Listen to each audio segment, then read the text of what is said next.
Hey kids, we're back. I think this is going to be our final week. We're getting close to the end of the book. We've got maybe, I don't know, we got a few more chapters, maybe a dozen or so, and we'll be wrapping it up. But what a great story, what a great adventure. I hope you've enjoyed taking this journey. We're going to see what happens to little Christian. Remember, we talked about a giant last week, so let's see what happens in chapter 34, Seized by the Giant. It says, "The storm passed away before daybreak, and the sun rose in a clear sky and shone brightly over the way of the king. Christian and Hopeful were lying under the shadow of the fence and did not feel the warmth of the sunbeams. So instead of making their way back to the stile in the early morning, as they intended to do, they slept soundly and knew nothing of the danger that was close at hand. Giant Despair had heard the storm raging, and he came down from his castle soon after the sunrise and walked through the fields and the meadows to see if any harm had been done by the wind or rain. Last of all, he crossed Bypath Meadow, and on his way home passed by the very spot where the little pilgrims were sleeping. Hopeful's dress, which had once been white and new, had become soiled and shabby while staying at Vanity Fair. But Christian's armor looked bright, although it had sadly been splashed with mud through which he had walked the night before. The giant caught sight of his shining helmet among the bushes by the fence, and he turned at once to see who was lying there.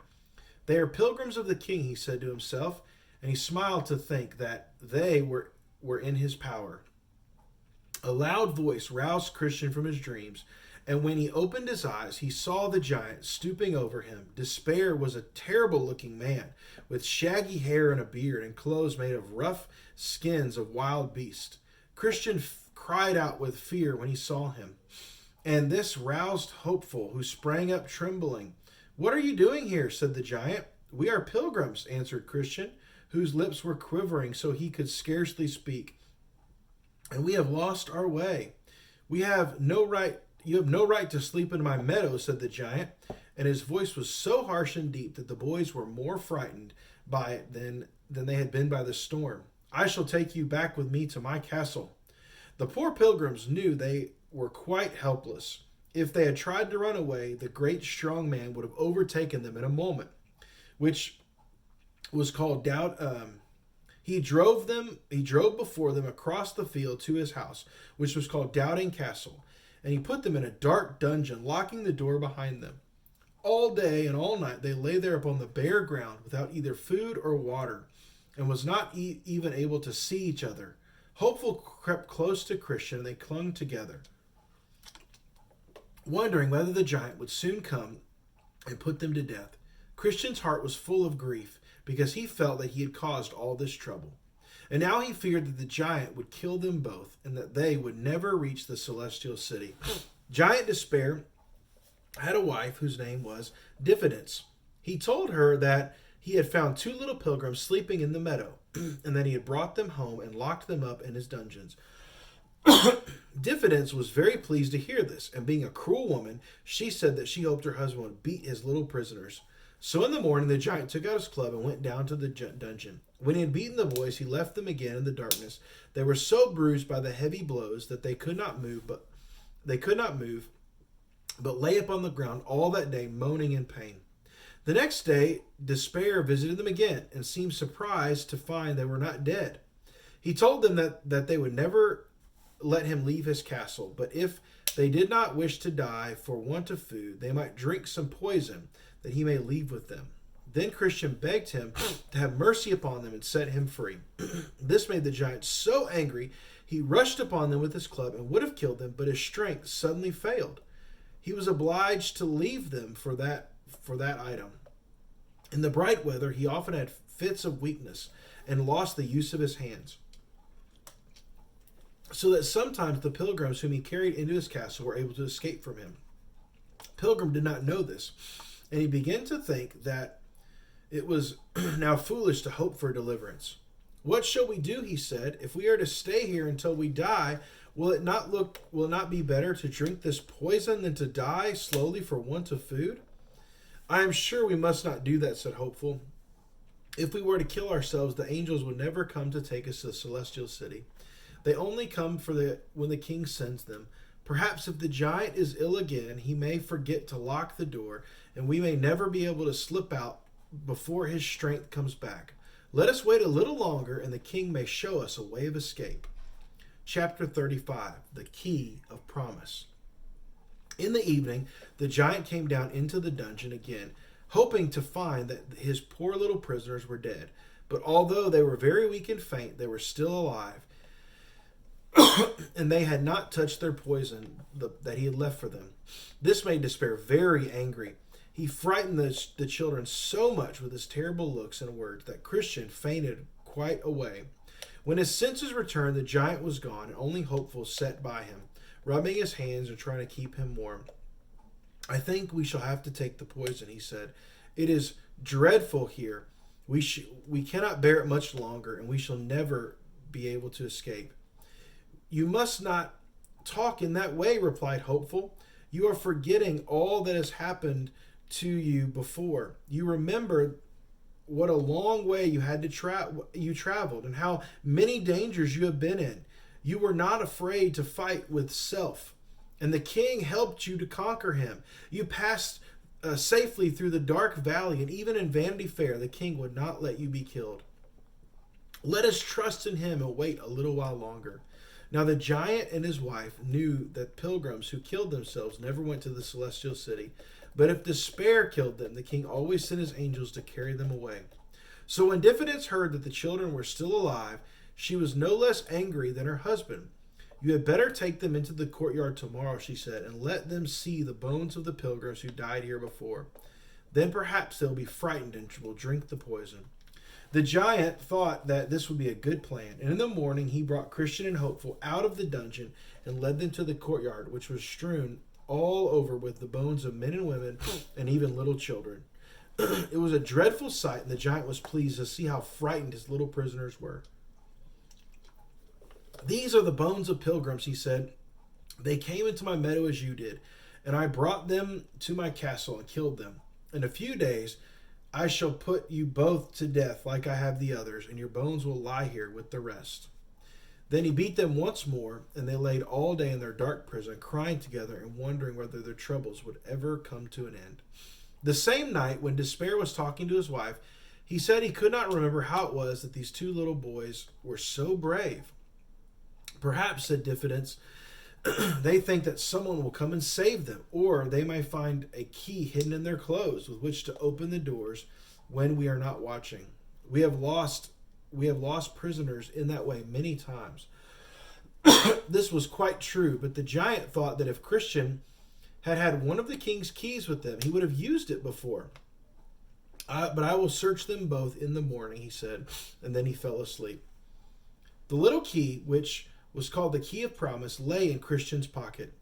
It had been given to him at the Palace Beautiful, but in his trouble he'd forgotten all about it. Neither he nor Hopeful could sleep that night, and after talking together for some time, they began to pray to the king and beg him very earnestly to help them. He will hear us, said Christian. Though we cannot see him, I'm beginning to feel as if we should escape after all. The king did hear the pilgrim's prayer, and he sent one of his bright angels to tell them what to do. They did not see the angel, but a thought suddenly came into Christian's mind, and that thought was really the whisper of the king's bright messenger. "Oh, how stupid I have been," he cried. "We have stayed here all these days when we could have gone away at once. Discretion gave me a little key, and I believe it will open every one of the giant's locks." Hopeful sprang up. "Let us try it," he said. "It must be night, and no doubt Despair is asleep." They very carefully in the darkness. They felt very carefully in the darkness until they found the lock in the dungeon door. Then Christian put the key in it. It turned quite easily, and with the beating hearts of the boy, they stepped softly over the threshold and listened. A dim light shone down the passageway, and soon they found their way to the door that led to the courtyard. This Christian opened also, and not daring even to whisper, Hopeful followed him across the pavement. The moon was shining brightly, and only one more door stood between the little pilgrims and the green meadow. But this last lock was very stiff, and although Christian tried as he might, he could not turn the key. Then the giant's steps sounded upon the castle stairs, for he had heard someone move. The little pilgrim thought that he would overtake them, and they were ready to faint with fear. But just as Despair reached the doorway, his club dropped from his hand, and he fell heavily upon the ground. "Oh, do try harder," said Hopeful, "and we shall go away before his fit is over." "I am trying," said Christian, "but the lock is rusty." Hopeful put his hands upon the key. "It's moving," he said. In another moment, the lock gave way. The giant lay still upon the ground, and the boys hastily pulled back the heavy bolts and opened the door. Then Hopeful seized Christian's hands, and they ran as fast as they could across the broad meadow toward the stile that led to the way of the king. Chapter 36, The Delectable Mountains. "Oh!" exclaimed Christian, when at last the boys found themselves once more in the way of the king. "How glad I am that discretion gave me the key." "Yes," said Hopeful, "what should we have done without it?"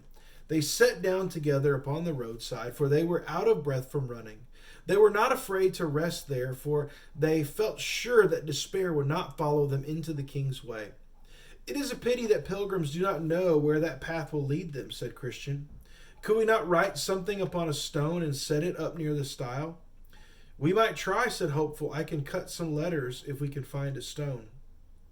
They looked up and down, and presently they found a large, smooth block of stone lying in the grass. "This will do very well," said Christian. "You can cut the letters first, then I think we can push it into the right place." So Hopeful drew out his knife, and after consulting together, they carved these words upon the stone: "This path leads to Doubting Castle, which belongs to Giant Despair. He is the king's enemy, and he tries to kill the pilgrims." Hopeful was some time over his task, but at last it was finished. And before the moon went down, the stone was pushed across the grass and placed close to the stile, so that no one could pass by without seeing it. "It will perhaps save someone," said Hopeful. "It was a good thing that you thought of it." A short summer night was over soon, and the sun rose behind the hills. The little pilgrims walked on quietly, enjoying the light and the fresh air very much after spending those terrible days and nights in the dungeon. "What beautiful hills are those," said Hopeful, "and the way of the king leads over them." "I think it must be the Delectable Mountains," replied Christian.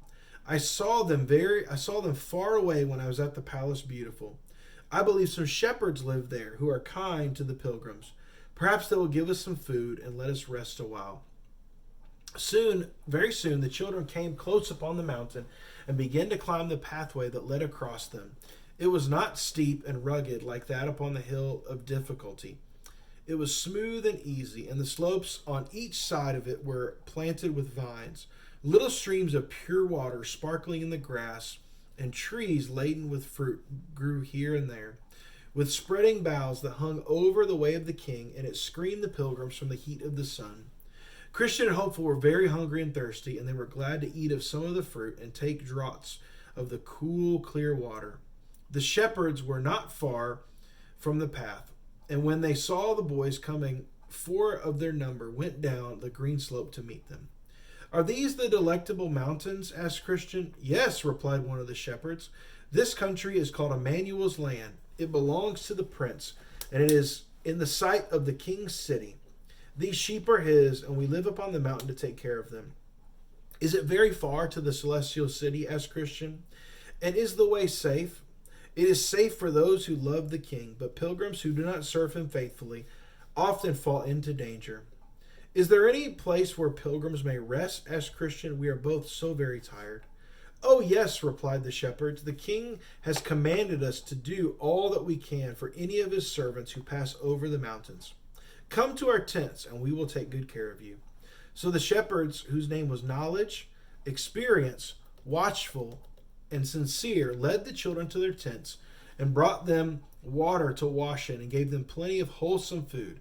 Then, seeing how tired they were, Watchful prepared beds for them, where they slept comfortably and awoke in the morning feeling refreshed and strengthened. Wow, what an adventure, meeting the giant Despair and getting trapped in the dungeon and almost dying. That was crazy. But you know what? the king provided a way for them to escape. And sometimes in our lives, we'll forget that God is there ready to help us. If we'll cry out to him and pray to him, he's there to always help us out of any difficulty, any trial in our life. Let's keep that in mind as we go on. I hope you'll join me next time as we continue on with chapter 37. Have a great day.